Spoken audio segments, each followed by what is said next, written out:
Hello, good morning mga kois. Ako po ay kakain sa umagang ito. Meron po tayong 1 day old.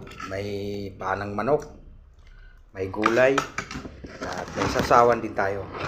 Ito pala yung ulam ko. Ayan mga kois. So ano pang inintay? Ako po ay magdasal muna bago ako kakain. Salamat Ama sa biyayang binigay mo sa akin sa araw na ito. Ako po ay a-attack na. Attack na mga kois. Kain na tayo. Siya pala may ulam pala ako dito.